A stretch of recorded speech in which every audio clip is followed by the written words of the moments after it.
یہ ویڈیو حضرت مفتی محمد باقی عثمانی اور حضرت فتح محمد خان صاحب جالندھری کی لکھی ہوئی تفسیر قرآن پر مبنی ہے۔ حضور اقدس صلی اللہ علیہ وسلم نے فرمایا، اگر تمہارے ذریعے خدا کسی ایک شخص کو بھی سیدھا راستہ دکھا دیتے ہیں تو یہ تمہارے لیے اس دنیا کی ساری دولت سے بہتر ہے۔ آپ لوگوں سے یہ گزارش ہے کہ اس ویڈیو کو لائک اور چینل کو سبسکرائب کرنا نہ بھولیں، اور ساتھ ہی ساتھ اسے زیادہ سے زیادہ شیئر کر کے اللہ تعالیٰ کا قرب حاصل کریں اور جنت میں اپنا گھر تیار کریں۔ السلام علیکم۔ میں اپنی بات شروع کرتا ہوں اللہ کے نام سے جو بڑا مہربان نہایت رحم والا ہے۔ وہ عظیم ہستی جو پیدا کرنے والا، پالنے والا اور حفاظت کرنے والا ہے۔ پچھلی ویڈیو میں ہم نے سورہ کافرون کے بارے میں جانا تھا۔ اس ویڈیو میں ہم لوگ سورہ فیل کے بارے میں جانیں گے۔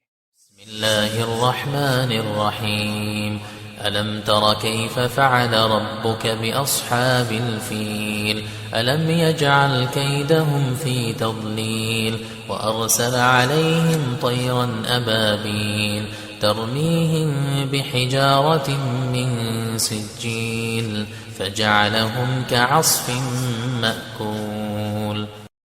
شروع خدا کا نام لے کر جو بڑا مہربان نہایت رحم والا ہے۔ کیا تم نے نہیں دیکھا کہ تمہارے پروردگار نے ہاتھی والوں کے ساتھ کیا کیا؟ کیا ان کا داؤ غلط نہیں کر دیا؟ اور ان پر جھنڈ کے جھنڈ جانور بھیج دیے جو ان پر کنکر کی پتھریاں پھینکتے تھے، تو ان کو ایسا کر دیا جیسے کھایا ہوا بھس۔ ان آیتوں میں جن ہاتھی والوں کا ذکر کیا گیا ہے ان کا قصہ کچھ اس طرح ہے۔ عرب کے لوگ اسلام کے آنے کے بہت پہلے سے ہی خانہ کعبہ کی زیارت کرنے کے لیے مکہ جایا کرتے تھے۔ یمن کے حاکم ابرارہ کو یہ بات پسند نہیں تھی۔ وہ عیسائی تھا اور اس نے اس پریشانی کو دور کرنے کے لیے صنعا میں ایک بہت بڑا گرجا گھر بنوایا، اور اس نے لوگوں کو یہ حکم دیا کہ اب سے خانہ کعبہ جانے کی بجائے اس گرجا گھر کی زیارت کرنے کے لیے لوگ صنعا آئیں۔ مگر بہت زور لگانے کے باوجود اس کی یہ کوشش کامیاب نہیں ہو سکی، تو غصے میں آ کر اس نے یہ قسم کھائی کہ وہ خانہ کعبہ کا نام و نشان مٹا دے گا۔ اپنے اس منصوبے کو پورا کرنے کے لیے وہ اپنی فوج کے ساتھ خانہ کعبہ کی طرف بڑھا۔ اس کی اس فوج میں جنگی ہاتھی شامل تھے جو ایتھیوپیا کے بادشاہ نے بھیجے تھے۔ عرب کے لوگوں نے ان ہاتھیوں کو نہ ہی پہلے کبھی دیکھا تھا اور نہ ہی ان کے بارے میں سنا تھا۔ ان ہاتھیوں کو دیکھ کر یہ لوگ ڈر گئے اور اپنے گھروں میں گھس گئے۔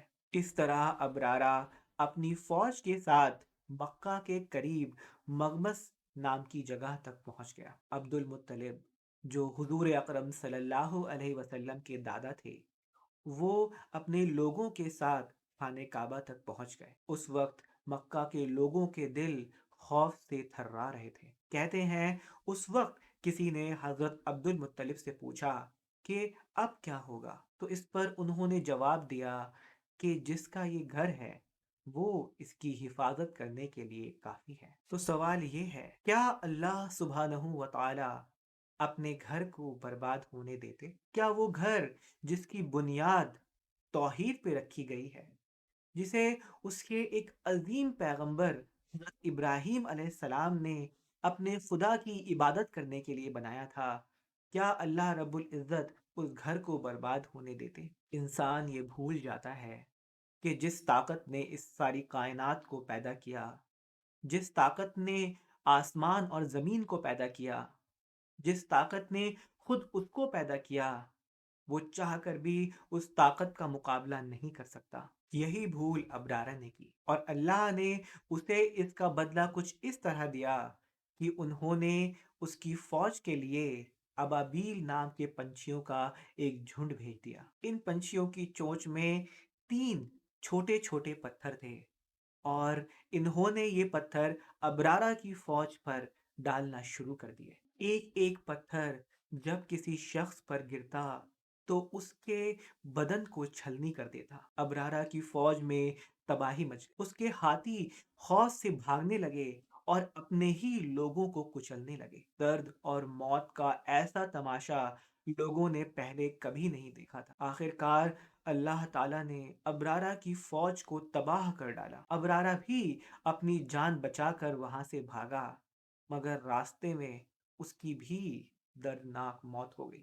اللہ تعالیٰ نے اس واقعے کو عرب کے لوگوں کے لیے اپنی عظمت اور اپنی بادشاہی کی نشانی بنا دیا۔ لوگوں کے دلوں میں خانہ کعبہ کا درجہ کئی گناہ بڑھ گیا، اور لوگ یہ سمجھ گئے کہ اس گھر کی حفاظت ایک بہت عظیم ہستی کر رہی ہے جس سے مقابلہ نہیں کیا جا سکتا۔ اپنے رب کی شان اور شوکت کو یاد رکھنے کے لیے انہوں نے اس سال کو ہاتھیوں کے سال کا نام دیا۔ کہتے ہیں حضور اقدس صلی اللہ علیہ وسلم کی پیدائش بھی اسی سال کی ہے۔ اس سورے میں اللہ رب العزت نے مکہ کے لوگوں کو یہ قصہ یاد دلایا ہے۔ اس قصے کو یاد دلانے کے پیچھے مقصد یہ ہے کہ اللہ تعالیٰ یہ کہنا چاہتے ہیں کہ یاد کرو کہ ہم نے ان ہاتھی والوں کے ساتھ کیا کیا تھا۔ یاد کرو کہ کیسے ہم نے اتنی بڑی فوج کو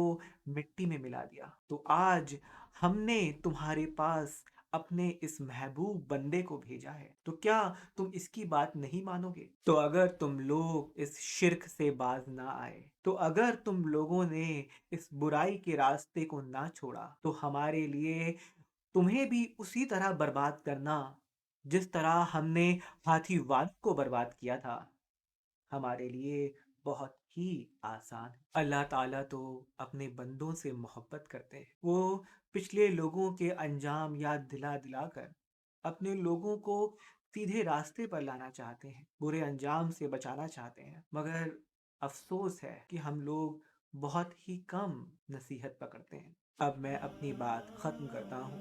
اللہ رب العزت کے نام سے میں اپنے رب سے دعا مانگتا ہوں کہ وہ ہمیں اس کے عذاب سے ڈرتے رہنے کی توفیق عطا کر دے، کہ وہ ہمیں اس کے ساتھ کسی کو شریک نہ کرنے کی توفیق عطا کر دے، کہ وہ ہمیں بھلائی کے راستے پر چلتے رہنے کی اور برائی سے بچتے رہنے کی توفیق عطا کر دے۔ اب میں اگلی ویڈیو میں آپ کو سورہ فلق کے بارے میں بتاؤں گا۔